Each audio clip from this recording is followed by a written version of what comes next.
राना साहब, हमने आपके साथ वक्फे से पहले तो सियासत पे बात कर ली, अब कुछ दीगर मामलात पे बात हो जाए क्योंकि आप वज़ीर दाखिला भी हैं।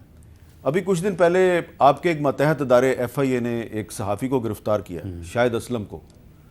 तो शाहिद असलम को जब अदालत में पेश किया गया, वहाँ पे उसने एक बात कही है, मैं चाहता हूँ आप ज़रा सुन लें उसने क्या कहा है। तो मैं ये मियाँ साहब को ये बिल्कुल उनको दस्तबस्ता गुजारिश करूंगा कि बनाए मेरे लिए कब्र, लेकिन वो कब्र जो है बड़ी कब्र बनाए। एक कब्र में मैंने नहीं जाना।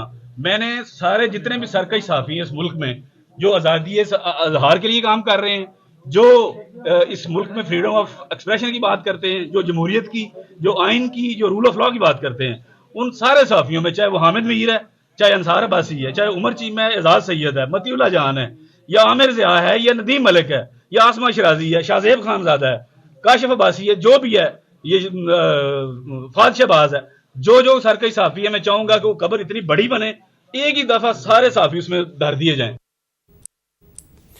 जी राना साहब, ये जो FIA है उसको किसने हुक्म दिया है कि इस सहाफ़ी को, शाहिद असलम को गिरफ़्तार करके फिर इससे इसके लैपटॉप का पासवर्ड भी पूछा जाए? हालांकि ख़बर तो उसने नहीं दी वो जनरल बाजवा के एसेट्स के बारे में, तो इसने जब खबर ही नहीं दी तो उसको गिरफ़्तार क्यों किया गया? देखें हामिद मीर साहब, आप भी और मैं भी, हम भी जो है ना वो इन्हीं जो है वो मुश्किलात से, इन्हीं आजमाइशों से ना वो गुज़र के यहाँ तक पहुँचे हैं या आज मौजूद हैं। और मैं ख़ास तौर पे अपने भी और आपके हवाले से भी ये बात रिकॉर्ड पे रखनी चाहूँगा कि हम तो बाज़ औक़ात ऐसी सूरत हाल से भी गुज़रे हैं कि उसके बाद ज़िंदगी अगर मिली है तो ये एक अल्लाह ताला का इनाम है, मोहलत है, या अल्लाह को मंजूर था। वरना उस वक्त आपको भी पूरा यकीन था और मुझे भी यकीन था कि बस भई अब जितनी गुज़र गई, अब आखिरी वक्त आ गया है।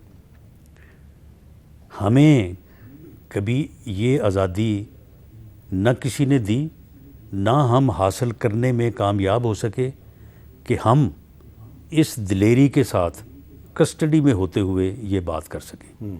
देखें, जंजीरें जो है अगर टूटी नहीं हैं तो कमज़ोर ज़रूर हो। नहीं, लेकिन उसके हाथों में हथकड़ी लगी हुई है। हथकड़ी लगी हुई है, लेकिन हथकड़ी जो है ना वो उतनी ताकतवर नहीं है जितनी हमारे हाथों में होती थी। अच्छा, तो ये मैं समझता हूँ कि इसका क्रेडिट कम अज़ कम वो तो आप हमें दें कि आज वो कानून के तहत उनके ख़िलाफ़ एक मुकदमा दर्ज हुआ है, उसमें कानून की दफ़ात नहीं हैं। उनको गिरफ़्तार पहले किया है, मुकदमा बाद में दर्ज जी, हुआ है। मुकदमा दर्ज हुआ है, उनको अदालत में पेश किया गया। अदालत ये फ़ैसला करेगी मुकदमा सही दर्ज हुआ है या गलत दर्ज हुआ है, लेकिन वो कस्टडी में हैं। उनके साथ वो सलूक दूर दूर तक जो कभी हमसे होता रहा है वो नहीं है। उनको इज़्ज़त से, उनको एहतराम से, इन अकॉर्डेंस विद लॉ जो है वो उनको रखा गया है। कानून के मुताबिक ही उन्हें अदालत में पेश किया गया है। अदालत अगर फ़ैसला कल को करती है, उनकी बेल लेती है, तो बिल्कुल वो एक आज़ाद साहब। नहीं राना साहब, जब FIA जो है उसको इस्लामाबाद हाई कोर्ट ने वाज़े तौर पे कहा है कि किसी भी सहाफ़ी को गिरफ़्तार करने का एक तरीक़ाकार है और पहले आप मुकदमा दर्ज करेंगे फिर आप उसको गिरफ़्तार करेंगे। FIA जो है वो तौहीन अदालत करती है और गिरफ्तारी पहले करती है, मुकदमा बाद में दर्ज करती है। तो FIA को हुक्म किसने दिया है? नहीं, उसमें देखें, आपने तो नहीं दिया। नहीं, मेरे जो है वो इल्म में जब ये बात आई है तो उसके बाद मैंने मालूमात हासिल की हैं। और वैसे भी FIA जो है रोज़ाना का कोई 500 मुकदमा दर्ज करती है, तो वो सारा उसने पूछ के तो नहीं करना होता। लेकिन ये बात आपकी दुरुस्त हो सकती है, आपकी इन्फॉर्मेशन दुरुस्त हो सकती है कि उन्होंने गिरफ़्तार किया उसके बाद मुकदमा दर्ज किया हो, लेकिन उस मुकदमे की टाइमिंग और गिरफ़्तारी में, मुकदमा पहले के टाइम में दर्ज होगा, गिरफ़्तारी जो है वो बाद में डाली गई होगी। लीगली ये बात जो है ये साबित नहीं हो सकेगी। लेकिन इसमें देखें, मामला ये है कि जिस तरह से आज़म स्वाति साहब हैं, अब देखें आज़म स्वाति साहब ने जो ट्वीट किया, बार बार किया, और उन्होंने अदलिया के मतलब जो बात की, वो बात इतनी तौहीन अमेज़ थी कि इसके बावजूद उन्हें अदलिया से जो है वो रिलीफ मिला। अब देखें, शाहिद असलम साहब के ख़िलाफ़ जो इल्ज़ाम है, मैं बिल्कुल, मेरी ये ख्वाहिश होगी कि वो अपने आप को बेगुनाह साबित करें, उनके पास सबूत हों और वो बेगुनाह साबित हो जाएं। मेरी हमदर्दियाँ हैं उनके साथ।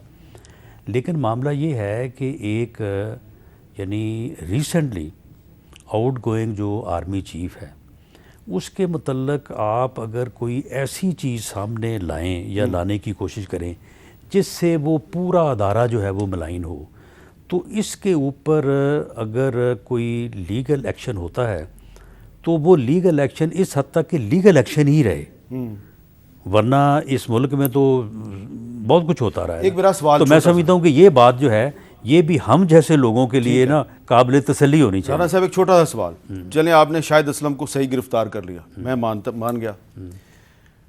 जब चौधरी परवेज़ लाई ने पब्लिकली एक दफ़ा नहीं 2 दफ़ा ये कहा कि हमने शहबाज शरीफ को छोड़ के इमरान खान का साथ देने का फैसला इसलिए किया कि हमें जनरल बाजवा ने कहा, क्या जनरल बाजवा को आईन पाकिस्तान के आर्टिकल 244 के तहत ये इजाज़त है कि वो किसी सियासतदान को मशवरा दे कि तुम इस सियासी जमात की बजाय उस सियासी जमात के साथ जाके इत्तेहाद कर लो? क्या उन्होंने आइन की खिलाफ वर्जी नहीं की? ये बिल्कुल अगर उन्होंने किया तो उन्होंने आइन की खिलाफ वर्जी की, लेकिन क्योंकि इन मुज़ाकरात में हम थे, मैं आपको पूरे यकीन से कहता हूँ कि इन्हें उन्होंने नहीं कहा। इन्हें एक और जनरल ने कहा, उसने फ़ोन किया, ये चीज़ें हमारे पास सबूत के तौर पे मौजूद हैं, लेकिन वो भी रिटायर्ड जनरल है, वो किसी और जगह पे बैठता था। अच्छा, उसने सारा इनको मैनेज किया, मूनस अलाई ने मैनेज किया।